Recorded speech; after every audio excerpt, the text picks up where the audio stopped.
Hello भैया, स्वागत है आप सभी का मेरे यूट्यूब चैनल स्कूल ट्यूशन गुरुजी में। बच्चों, आज हम करने वाले हैं अध्याय 1 हमारे आसपास के पदार्थ के बहुविकल्पीय प्रश्न को, यानी एग्जाम्पलर वाले जो क्वेश्चन है हमारे उनको। बच्चों, आप सभी को पता है कि जो नया सर्कुलर आया है उसमें आपके क्वेश्चंस का नंबर इंक्रीज़ किया गया है। यानी जो क्वेश्चन पहले 20 के आसपास आते थे आपके अलग अलग तरीके से मल्टीपल चॉइस, वो अब 22 से 25 के बीच में होने वाले हैं। एग्जाम्पलर जो क्वेश्चंस हैं या फिर बहुविकल्पीय जो क्वेश्चंस हैं, वो आपका एक मेजर रोल प्ले करते हैं आपके एक मार्क्स को गेन करने में, क्योंकि इनका आंसर पिन पॉइंट होता है और अगर आप एक बार सटीक आंसर दे दो तो एक नंबर आपको पूरा पूरा मिलेगा। इसमें इफ़ और बट की कोई गुंजाइश नहीं होती। अगर आप थोड़ा सा ध्यान दें तो बिल्कुल सटीक आंसर दे करके पूरे पूरे नंबर मिल सकते हैं। और जिस हिसाब से क्वेश्चंस के नंबर को इंक्रीज़ किया गया है, अगर मान लीजिए किसी बच्चे के, मान लेते हैं हम कि 20 ही क्वेश्चन आ रहे हैं और 20 में से 20 के 20 सही हो जाए तो उसके 20 नंबर उसी टाइम पक्के हो गए, जो कि एक प्लस पॉइंट की तरह काम करेंगे आगे वाले मार्क्स के लिए। तो इसलिए इन क्वेश्चंस को भी हम साथ के साथ कंप्लीट करते चलेंगे, साथ के साथ ध्यान से करते चलेंगे। तो शुरू करते हैं बच्चों इन क्वेश्चंस को। इसमें सबसे पहला क्वेश्चन है आपका बच्चों, क्या कहता है? प्रश्न संख्या 1, निम्नलिखित परिघटनाओं का कौन सा समुच्चय ताप बढ़ने पर बढ़ेगा? यानी अगर आप ताप बढ़ाते हैं तो कौन सी चीज़ बढ़ेगी? तो सबसे पहली चीज़ क्या बढ़ेगी बच्चों? वाष्पन बढ़ेगा, विसरण बढ़ेगा और गैसों का प्रसार बढ़ेगा। तो इसका आंसर है बच्चों सी।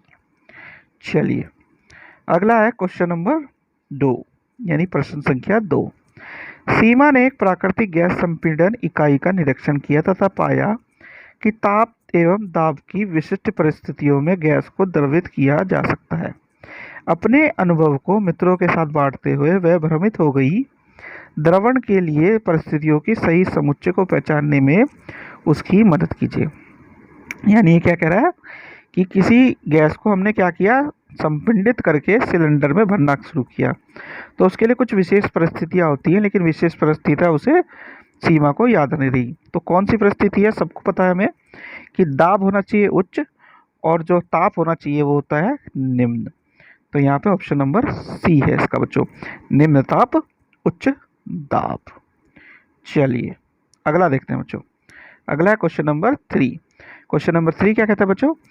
तरल में प्रवाह का एक अद्वितीय गुण होता है, निम्नलिखित में से कौन सा कथन सही है?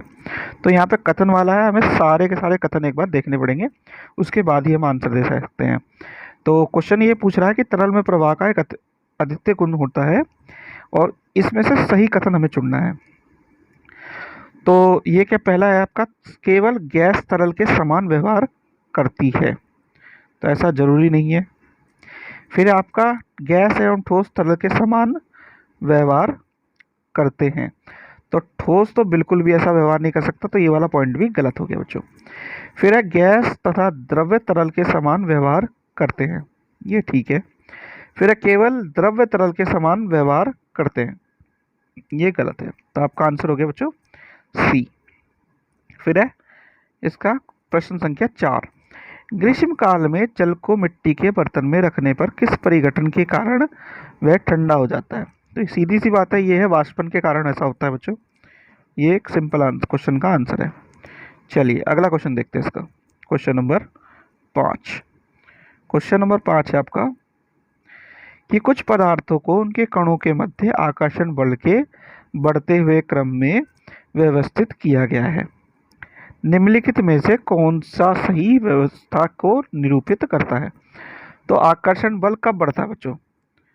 गैस से द्रव्य में और द्रव्य से ठोस में। तो हमें ये वाला पैटर्न देखना कहाँ पे है। तो जल वायु पवन, इसमें पैटर्न नहीं है। फिर है वायु शकरा तेल, इसमें भी पैटर्न नहीं है। फिर है ऑक्सीजन जल शकरा, इसमें पैटर्न है ये वाला। नमक रस और वायु, इसमें भी पैटर्न नहीं है। तो हमारा ऑप्शन का आंसर हो गया कौन सा? सी। फिर है प्रश्न संख्या 6, यानी क्वेश्चन नंबर 6।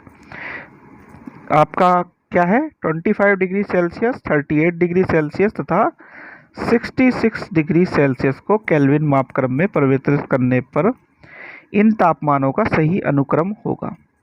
तो बच्चों आप सभी को पता है जब हम डिग्री सेल्सियस से केल्विन में बदलते हैं तो 273 यानी 273 को हम क्या करते हैं, प्लस करते हैं।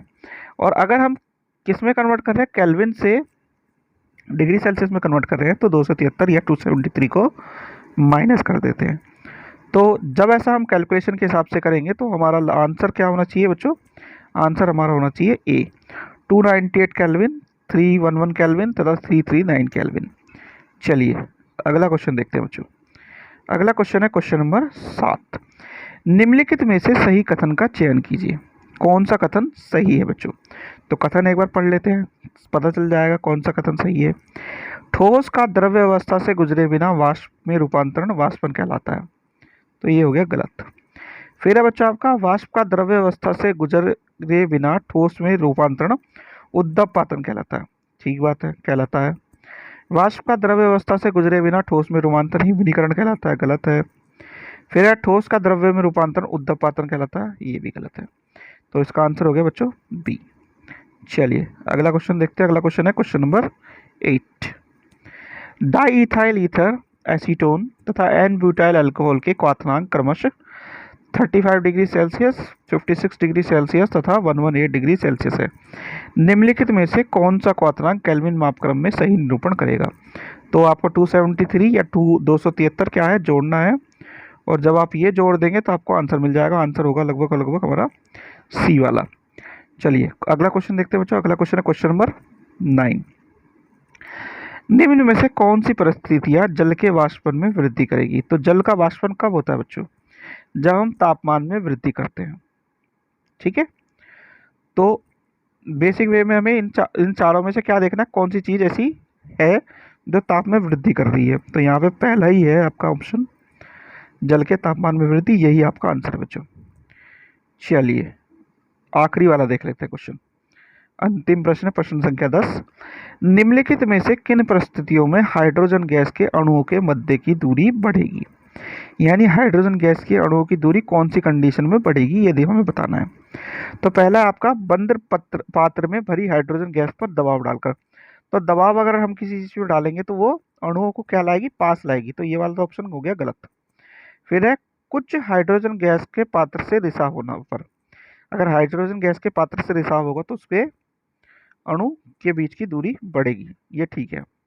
फिर है हाइड्रोजन गैस के पात्र का आयतन बढ़ाने पर, तो ये भी ठीक है। अगर साधारण भाषा में कहें कि आयतन, हमने क्या किया, पहले 1 किलो का डब्बा था, उसे हमने 2 किलो के डब्बे में किसी चीज को डाल दिया, तो उतनी जगह में ज़्यादा जगह हमें उसको मिल रही है, तो क्या होगा, हाइड्रोजन गैस का आयतन बढ़ गया, तो पात्र का आयतन बढ़ने से ये वाला ऑप्शन भी ठीक हो गया हमारा।